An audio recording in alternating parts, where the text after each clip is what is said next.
काल माहितीये का, माझ्या घराकडे काही एक मुलगा पडला. कशामुळे? पतंग उडत होता, पतंग उडत होता, सेकंड फ्लोअर वरून खाली पडला. त्याचे हातपाय तुटले.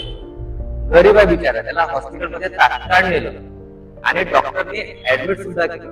ठीक आहे, पण जेव्हा वेळ आली त्याला त्याची ट्रीटमेंट करायची, त्याच्यानंतर त्याचं ऑपरेशन करायचे, तर डॉक्टरने सरळ म्हटलं, तुम्ही 10 लाख रुपये भरा तर आम्ही या व्यक्तीचं ऑपरेशन करू.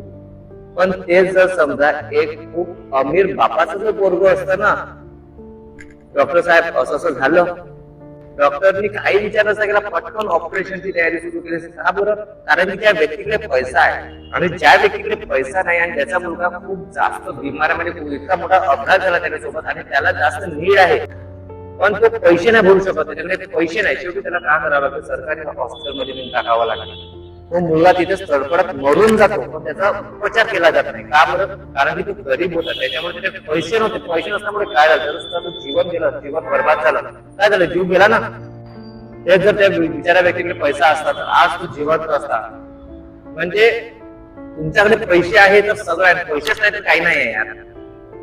ऍटलिस्ट डॉक्टरांनी तरी गरीब व्यक्तींचा इलाज केला पाहिजे. मी हे नाही म्हणत सगळेच डॉक्टर कसे असतात, पण काही डॉक्टर इतके चांगले असतात की ठीक आहे, त्या व्यक्तीकडे पैसे नाही तर ट्रीटमेंट करून घेणार एक वेळा. पण बरेचदा मी बघितलंय की डॉक्टर लोक फक्त पैसा बघतात. पण माझं एकच मत आहे की डॉक्टरांनी पैसा नाही बघायला पाहिजे, आणि त्या व्यक्तीचं जीवन बघायला पाहिजे, त्याचा जीव वाचतो का हे बघायला पाहिजे. जीव वाचत असेल वाचवायला पाहिजे. पैसा तर मिळणारच आहे, पण गरीब व्यक्तीकडे नाही तर का तो मरणार का?